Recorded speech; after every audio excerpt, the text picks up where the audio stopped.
کثرت سے درود پڑھنا. رسول اللہ صلی اللہ علیہ وسلم نے فرمایا جمعہ کے دن اور جمعے کی رات کو کثرت سے مجھ پر درود پڑھا کرو. بس جو آدمی مجھ پر ایک دفعہ درود بھیجے گا اللہ اس پر 10 رحمتیں نازل کرے گا.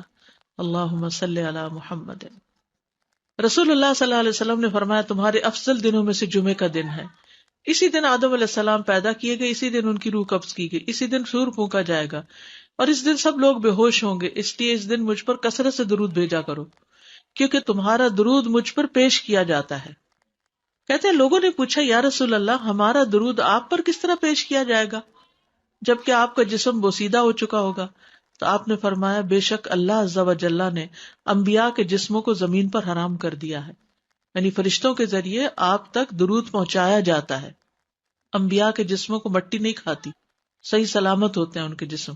سورۃ الکہف پڑھنا. نبی صلی اللہ علیہ وسلم نے فرمایا جو شخص جمعہ کے دن سورۃ الکہف پڑھتا ہے تو اس کے لیے دوسرے جمعے تک نور روشن رہتا ہے. غسل کرنا.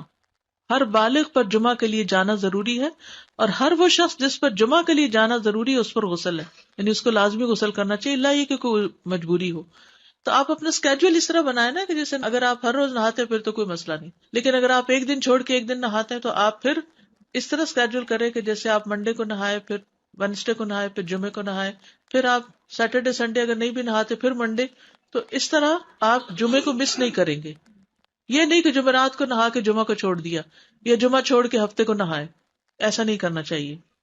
علماء نے غسل کے حکم کے بارے میں اختلاف کیا. بعض تو کہتے ہیں یہ واجب ہے, یعنی فرض کے درجے میں ہے, اور جمہور علماء یہ کہتے ہیں کہ مستحب ہے, پسندیدہ ہے, افضل عمل ہے.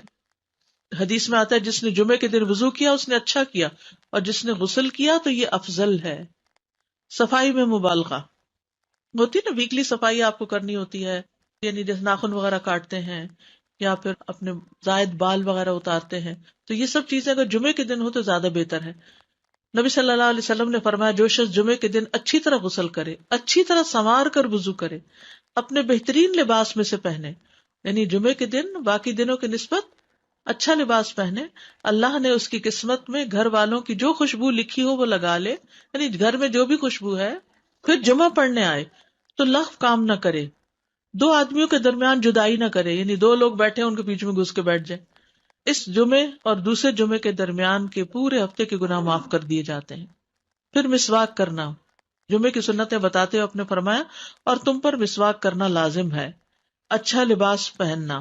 نبی صلی اللہ علیہ وسلم نے فرمایا اگر ممکن ہو تو جمعہ کے لیے اپنے کام کاج کے کپڑوں کے علاوہ 2 کپڑے اور بنا رکھنے میں کیا حرج ہے. اسپیشل ڈریس رکھے جو جمعے کو ہی پہن لیں. خوشبو لگانا, یعنی خوشبو لگائے, حدیث میں آتا ہے چاہے وہ عورت کی خوشبو سے ہو, یعنی آپ کی اپنی نہیں, بیوی کی خوشبو پڑی ہو وہی لگا لو, لیکن لگاؤ. تیل لگانا. جو شخص جمعہ کے دن غسل کرے اور جس قدر ممکن ہو پاکیزگی حاصل کرے اور اپنے تیل میں سے تیل لگائے یا اپنے گھر کی خوشبو میں سے خوشبو لگائے, پھر نکلے کہ 2 آدمیوں کے درمیان تفریق نہ کرے, جتنی مقدرہ نماز پڑھ لے, اور جب امام بات کرے تو خاموش رہے. اس جمعے سے لے کر دوسرے جمعے تک اس کے گناہ بخش دیے جاتے ہیں. جمعہ کا وقت. سورج ڈھلتے ہی جمعہ پڑھنا. سورج ڈھلتے ہی جمعہ پڑھنا. اول وقت جمعہ پڑھنا, بہت لیٹ نہیں کرنا چاہیے. ایاس بن سلمہ بن اکوع اپنے والد سے روایت کرتے ہیں, انہوں نے کہا کہ ہم رسول اللہ صلی اللہ علیہ وسلم کے ساتھ جمعے کی نماز پڑھ کر واپس لوٹتے تھے تو دیواروں کا سایہ اتنا نہیں ہوتا تھا کہ ان سے اپنے آپ کو سایہ مہیا کیا جا سکے, یعنی ابھی سورج بہت تھوڑا ڈھلا ہوتا تھا. ہاں گرمی کی شدت میں تاخیر کی اجازت ہے. مسجد میں داخلہ. مسجد کی طرف جلدی نکلنا. تحیت المسجد ادا کرنا. عمر بن دینار کہتے ہیں انہوں نے جابر رضی اللہ عنہ کو کہتے ہوئے سنا کہ ایک شخص جمعہ کے دن مسجد میں داخل ہوا اس حال میں کہ نبی صلی اللہ علیہ وسلم خطبہ دے رہے تھے. تو آپ نے فرمایا کیا تم نے نماز پڑھی؟ اس نے کہا نہیں. تو آپ نے فرمایا کھڑے ہو 2 رکعتیں پڑھو. اب یہ بڑا اہم مسئلہ ہے, مسجد میں داخل ہو چاہے خطبہ ہو رہا ہو 2 رکعت پڑھے بغیر نہ بیٹھو, ٹھیک ہے. اور یہ کیا ہے؟ دراصل تحیت المسجد. یہ جمعے کی سنتیں نہیں ہیں, یہ کیا ہے؟ تحیت المسجد ہے, اور مختصر پڑھی جائیں. یعنی امام جب خطبہ دے رہا ہو تو چاہیے کہ 2 رکعتیں پڑھے اور دونوں میں اختصار کرے. نماز سے قبل ہلکا بنانے کی ممانعت. مثلا آپ جلدی چلے گئے تو یہ نہیں کہ ایک گروپ بنا کے آپس میں گپ شپ شروع کر دیں, نہیں, سیدھے ہی لائنوں میں بیٹھیے, انتظار کا وقت کیسے گزاریں گے؟ نفل پڑھ کے بیٹھ گئے، ذکر اذکار کریں، قبلے کی طرف رخ کر کے لائنوں میں بیٹھیں، حلقہ نہیں بنائیں، بیٹھ کے خرید و فروخت نہیں کریں، تاخیر سے آنے پہ گردنیں پھلانگ کے نہ آگے جائیں۔ رسول اللہ صلی اللہ علیہ وسلم نے فرمایا ٹیک لگا کے مت کھاؤ، یہ عام ایک ادب بتایا، یعنی اس طرح ٹیک لگا کے نہیں کھاؤ، کھانے کے وقت سیدھے ہو جاؤ۔ چھنے ہوئے آٹے کی روٹی نہ کھاؤ، میدا۔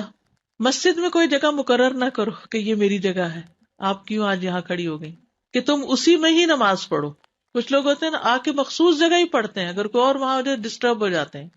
اور جمعہ کے دن لوگوں کی گردنیں نہ پھلانگو، ورنہ اللہ تمہیں قیامت کے دن لوگوں کے لیے پل بنا دے گا۔ کیونکہ بہت اذیت کی بات ہے نا، آپ بیٹھے ہیں لوگ باقاعدہ بعض اوقات کندھوں پہ ہاتھ رکھ کے اس کو تنگ کر اس کو تنگ کر، تو یہ نہیں کرنا چاہیے۔ اگر آپ کو اٹھنا بھی پڑ گیا بیچ میں تو واپسی پہ پیچھے کھڑے ہو جائیے، اگلی لائن مل جائے گی۔ جی یہ تو بہت ضروری بات آپ نے کی کہ جب لوگ مسجد آئے تو پہلی صف میں بیٹھے، یہ نہیں پہلی چھوڑ کے آخری میں بیٹھ جائیں اور پھر لوگ ان کی گردنیں پلانگتے رہیں، دوسروں کے لیے فتنہ بننا۔ جابر بن عبداللہ رضی اللہ عنہ سے روایت ہے کہ جمعے کے دن رسول اللہ صلی اللہ علیہ وسلم خطبہ ارشاد فرما رہے تھے کہ ایک آدمی مسجد میں داخل ہوا، وہ قریب آ کر بیٹھنے کے لیے لوگوں کے اوپر سے گزرنے لگا۔ رسول اللہ صلی اللہ علیہ وسلم نے فرمایا بیٹھ جاؤ، تحقیق تم نے لوگوں کو تکلیف پہنچائی اور دیر سے آئے۔ یہ عربی کے الفاظ بڑے خوبصورت ہیں، اجلس فقد آذیت و آنیت، کتنی جامع زبان ہے یہ۔ اجلس فقد آذیت، تو نے اذیت دی، و آنیت، اور دیر سے آئے ہو۔ ہاں، تو اس سے منع کیا گیا۔ کسی کو اس کی جگہ سے نہ اٹھانا۔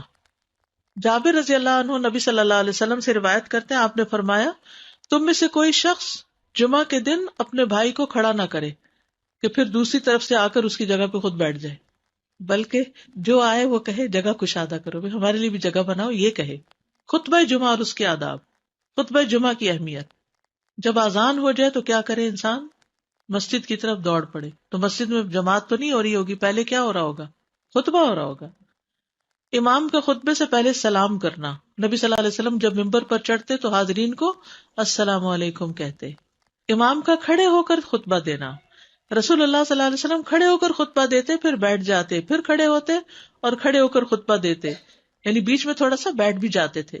جس نے تمہیں یہ خبر دی کہ آپ بیٹھ کر خطبہ دیتے تھے تو تحقیق اس نے جھوٹ بولا، بس یقیناً اللہ کی قسم میں نے آپ کے ساتھ 2000 سے زائد نمازیں پڑھی ہیں، یعنی جن میں بہت سے جمعے بھی آئے ہیں، تو ایسا کچھ نہیں۔ امام کا 2 خطبے دینا، یعنی کھڑے تھے پہلے، پھر ذرا بیٹھ گئے، پھر دوسری دفعہ اٹھے، تو یہ 2 خطبے ہو گئے۔ مختصر خطبہ دینا۔ آپ کے خطبات چند کلمات ہوا کرتے تھے، بہت لمبی تقریریں نہیں۔ آپ کا خطبہ درمیانہ ہوتا تھا۔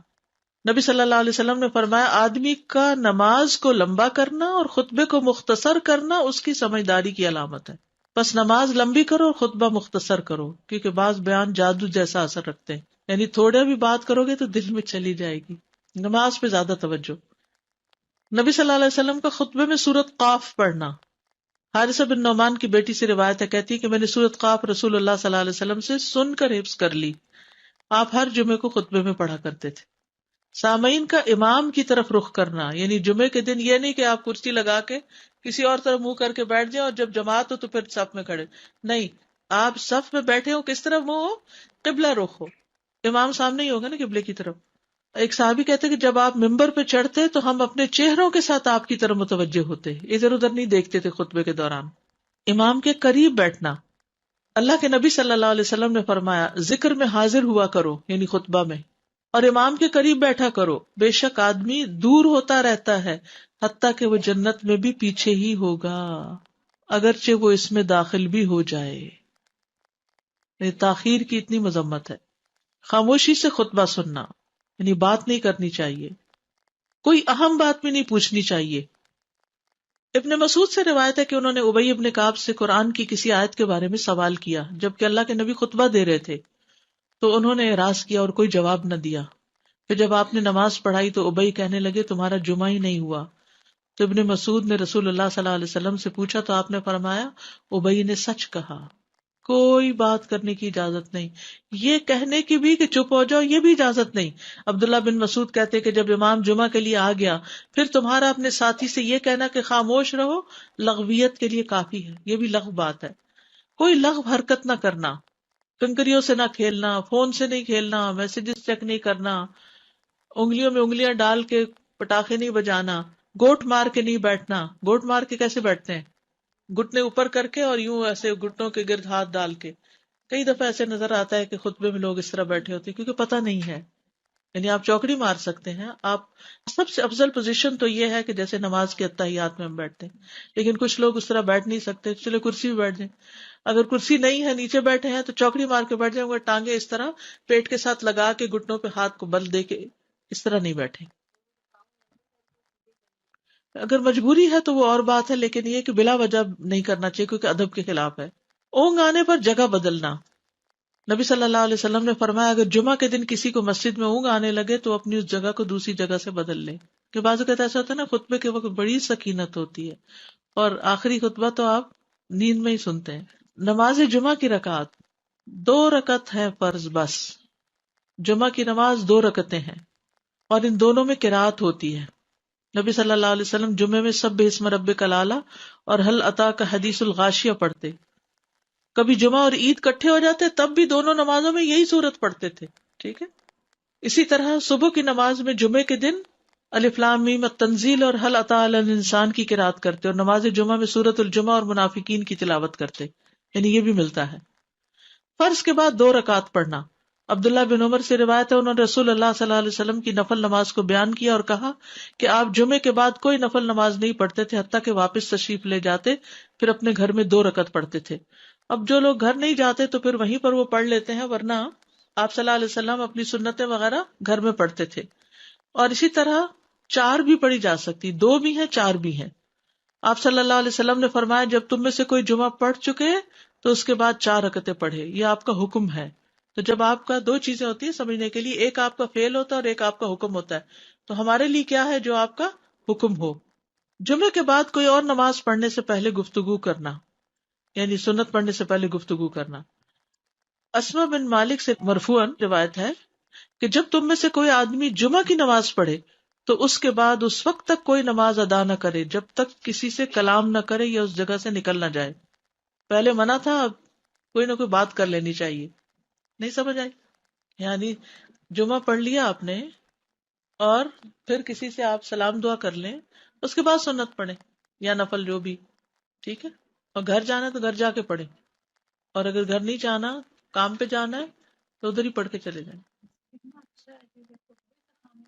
کتنا پیارا ہے ہمارا دین کہ اتنا لمبا بھی چپ کا روزہ نہیں رکھوایا.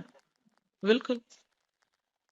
عاصم سے روایت ہے، وہ ابو قلابہ سے نقل کرتے ہیں، میں نے ان کے ساتھ جمعہ کی نماز پڑھی. جب میں نے اپنی نماز پوری کر لی، انہوں نے میرے ہاتھ کو پکڑا اور میری جگہ پر کھڑے ہوئے اور مجھے اپنی جگہ پہ کھڑا کیا. وہ جو ہم چینج کرتے ہیں نا جگہ، وہ اس کی بات ہو رہی ہے. یعنی جمعے کے بعد کوئی اور نماز پڑھنے سے پہلے بات بھی کر لینا، جگہ بھی تبدیل کرنا. لیکن اگر کچھ لوگ پہلے سے ہی آپ کی سنتیں شروع کر چکے اور کوئی چینج کرنے والا نہیں تو پھر پڑھ لیجئے. یعنی یہ مستحب اعمال ہیں، ان میں ایسا نہیں کہ کوئی گناہ لازم ہو جائے گا، لیکن افضل یہ ہے، افضل سے اجر زیادہ ہو جاتا ہے. جمعہ کے دیگر احکام. 1 رکعت پانے پر بھی جمعہ ادا ہو جاتا ہے. یعنی اگر کسی کو رش مل گیا، پارکنگ نہیں ملی اور 1 رکعت میں بھی پہنچ گیا تو جمعہ ہو گیا. امام سے دعا کا کہنا. انس کہتے ہیں کہ ایک سال نبی صلی اللہ علیہ وسلم کے عہد میں لوگ قحط میں مبتلا ہوئے. جمعہ کے دن میں نبی صلی اللہ علیہ وسلم کے خطبہ پڑھنے کے دوران میں ایک اعرابی کھڑا ہو گیا. کہا یا رسول اللہ، مال تباہ ہو گئے، بچے بھوکے مرنے لگے، اس لیے آپ اللہ سے ہمارے حق میں دعا کیجیے. آپ نے اپنے دونوں ہاتھ اٹھائے. اس وقت آسمان پر بادل کا ایک ٹکڑا بھی نہیں تھا. قسم ہے اس ذات کی جس کے ہاتھ میں میری جان، آپ نے ہاتھ اٹھائے بھی نہیں تھے کہ پہاڑوں کی طرح بادل کے بڑے بڑے ٹکڑے امڑ آئے. یہ معجزہ ہے آپ کا، آپ کی دعا قبول ہو گئی. پھر آپ ممبر سے ابھی اترے نہیں تھے کہ میں نے آپ کی داڑھی پر بارش کے قطروں کو ٹپکتے ہوئے دیکھا. اس دن خوب بارش ہوئی. پھر دوسرے دن، تیسرے، چوتھے، حتیٰ کہ دوسرے جمعے تک سلسلہ جاری رہا. دوسرے جمعے وہی عرابی یا کوئی اور کھڑا ہو گیا اور کہا یا رسول اللہ، چھتیں گر گئی، مال ڈوب گیا، اس لیے آپ ہمارے لیے اللہ سے دعا کیجیے. چنانچہ آپ نے اپنے دونوں ہاتھ اٹھائے اور فرمایا اے میرے اللہ، ہمارے ارد گرد برسا، ہم پر نہ برسا. اور بدلی کے جس طرف اشارہ کرتے وہ بدلی ہٹتی جاتی اور مدینہ ایک حوض کی طرح ہو گیا. وادی کنات 1 مہینے تک بہتا رہا. جو شخص بھی کسی علاقے سے آتا تو اس پر بارش کا حال بیان کرتا، جیسے ہوتا ہے نا کوئی فلڈ آ جائے یا کچھ ہریکین، تو پھر ہر کوئی موضوع گفتگو ہو جاتا ہے. جمعہ کے بعد قیلولہ کرنا. انس کہتے ہیں کہ ہم لوگ جمعہ کے دن سویرے نکلتے اور جمعہ کی نماز کے بعد قیلولہ کرتے تھے، جمعہ کے بعد کھانا کھانا. سہل کہتے ہیں کہ ہم نہ تو قیلولہ کرتے نہ دوپہر کا کھانا کھاتے مگر جمعے کے بعد. لنچ کب ہے؟ جمعے کے بعد. جمعے کو قیام و سیام کے لیے خاص کرنے کی ممانعت ہے، یعنی اس دن کی رات کو شب جمعہ منانا کہ اس رات پوری عبادت کریں گے، یہ سنت سے ثابت نہیں. ٹھیک ہے. اور دن کو روزے کے لیے خاص کرنا یہ بھی سنت سے ثابت نہیں، الا یہ کہ کوئی معمول کا روزہ رکھتا ہے، یعنی ایام 20 کا روزہ ہے تو وہ اور بات ہے. ابو ہریرہ سے روایت ہے کہ میں نے رسول اللہ صلی اللہ علیہ وسلم کو فرماتے ہوئے سنا، تم میں سے کوئی شخص جمعہ کے دن روزہ نہ رکھے مگر یہ کہ اس کے ایک دن پہلے یا اس کے بعد کا دن ملا کر روزہ رکھے. جمعہ کے دن خرید و فروخت کی ممانعت ہے. جمعہ کے دن جب نماز کے لیے پکارا جائے تو اس وقت اللہ نے خرید و فروخت سے منع کیا ہے. وَذَرُوا الْبَيْعَ، اس دن کاروبار حرام ہے. اور یہ جمعے کی دوسری اذان کے ساتھ تعلق رکھتا ہے، یعنی صبح صبح کام کر سکتے ہیں لیکن اذان ہوتے ہی چھوڑ دیں، اور جب پھر جمعہ سے فارغ ہو جائیں تو دوبارہ دکان پہ جا کے بیٹھ جائیں. جابر بن عبداللہ کہتے ہیں کہ نبی صلی اللہ علیہ وسلم جمعہ کے دن خطبہ ارشاد فرما رہے تھے کہ مدینہ میں ایک تجارتی قافلہ آیا. رسول اللہ صلی اللہ علیہ وسلم کے صحابہ اس کی طرف لپک پڑے اور آپ کے پاس مسجد میں صرف 12 آدمی بچے. تو رسول اللہ صلی اللہ علیہ وسلم نے یہ صورت دیکھ کر فرمایا، اس ذات کی قسم جس کے ہاتھ میں میری جان ہے، اگر تم سارے کے سارے چلے جاتے اور کوئی بھی باقی نہ بچتا تو اس وادی میں آگ بہہ پڑتی. یعنی اتنا بڑا جرم ہے یہ. پھر یہ آیت نازل ہوئی، وَإِذَا رَأَوْا تِجَارَةً أَوْ لَهْوًا انفضوا إِلَيْهَا وَتَرَكُوكَ قَائِمًا، جب وہ کوئی سودا بکتا دیکھیں یا کوئی تماشا نظر آ جائے تو اس کی طرف دوڑ جاتے ہیں اور آپ کو کھڑا ہی چھوڑ دیتے ہیں. راوی کہتے ہیں جو 12 آدمی رسول اللہ صلی اللہ علیہ وسلم کے ساتھ رہے ان میں ابو بکر اور عمر رضی اللہ عنہ بھی شامل تھے. جمعے کے دن قبولیت کی گھڑی ہوتی ہے، اس وقت اللہ سے بھلائی مانگنی چاہیے. رسول اللہ صلی اللہ علیہ وسلم نے فرمایا، جمعے کے دن میں ایک گھڑی ایسی ہے کہ کوئی مسلمان اللہ سے کسی خیر کا سوال کرتے ہوئے اس کی موافقت نہیں کرتا مگر اللہ اسے وہی خیر عطا کر دیتا ہے. فرمایا یہ ایک چھوٹی سی گھڑی ہے، تھوڑی دیر کے لیے ہوتی ہے اور یہ ہر جمعے کو ہوتی ہے. ٹھیک ہے. اور خصوصاً نماز میں بھی اگر کوئی دعا کر رہا ہوتا ہے نا انسان تو وہ بھی قبول ہو جاتی ہے. نماز میں دعا کہاں ہوتی ہے؟ شروع میں ہوتی ہے، رکوع میں ہوتی ہے، سجدے میں ہوتی ہے، تشہد میں ہوتی ہیں. تو اگر یعنی جمعہ پڑھ رہے ہیں اور بیچ میں دعائیں آ گئی ہیں تو ہو سکتا ہے وہی گھڑی آ گئی ہو اور آپ کی دعا قبول ہو جائے. اور یہ تورات میں بھی اس کا ذکر تھا. ابو ہریرہ رضی اللہ عنہ کہتے ہیں کہ رسول اللہ صلی اللہ علیہ وسلم نے فرمایا، بہترین دن جس میں سورج طلوع ہوتا ہے جمعہ کا دن ہے. اس دن میں ایک گھڑی ایسی ہے کہ نماز کی حالت میں اگر کوئی مسلمان بندہ اللہ عز و جل سے کچھ طلب کرے تو وہ اس کو ضرور دیتا ہے. کعب نے کہا ایسا سال میں ایک مرتبہ ہوتا ہے؟ تو میں نے کہا نہیں بلکہ ہر جمعہ کو ہوتا ہے. کہتے ہیں پھر کعب نے تورات پڑھی تو کہا نبی صلی اللہ علیہ وسلم نے سچ فرمایا.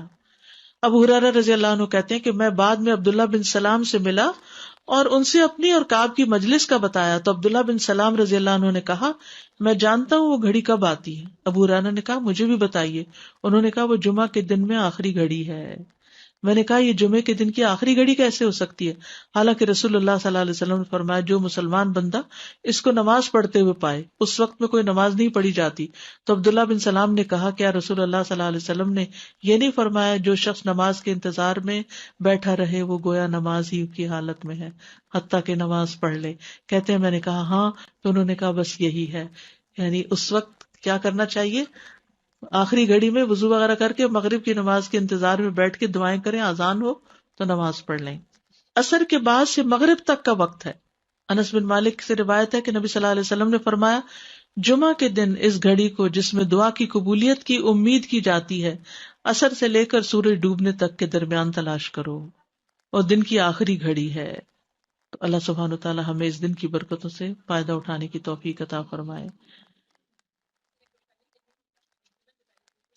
جی کوئی سنتیں نہیں ہیں جمعہ سے پہلے، کوئی سنتیں نہیں، 4 سنتیں نہیں ہیں، صرف 2 رکعتیں تحیت المسجد ہیں، بعد میں 2 یا 4 پڑھی جا سکتی. بہت زبردست مسئلہ حل ہو گیا. دوسری بات یہ کہ وہ ابھی آپ نے بتایا کہ بات کر کے ہم پڑھیں سنتیں جمعے کی نماز کے بعد. جی ذرا سا سلام دعا کر لیں دائیں بائیں. لیکن وہ یہ تھا کہ فرض پڑھنے کے بعد آیت الکرسی جو ہے وہ بغیر بات کیے پڑھی. جی وہ پڑھ کے تو پھر اس کے بعد سلام کر لیں. تو سنت پڑھنے سے پہلے بات کرنی ہے، آیت الکرسی پڑھنے سے پہلے نہیں. استاذ جی میں یہ سوچ رہی تھی کہ اتنا اہم ٹاپک ہے جمعے کے حوالے سے، تو ہم سب اپنے اوپر اگر لازم کر لیں کہ اپنے گھر کے مردوں کو ضرور بتائیں، جی ہاں، کیونکہ یہاں پہ جمعے کے دن اتنی پرابلمس دیکھنے میں آتی ہیں، باہر بھی اور اندر بھی، تو یہ بہت ضروری ہے ان کو بہت بتانا. ضروری ہے کہ اہمیت جانے پہلے.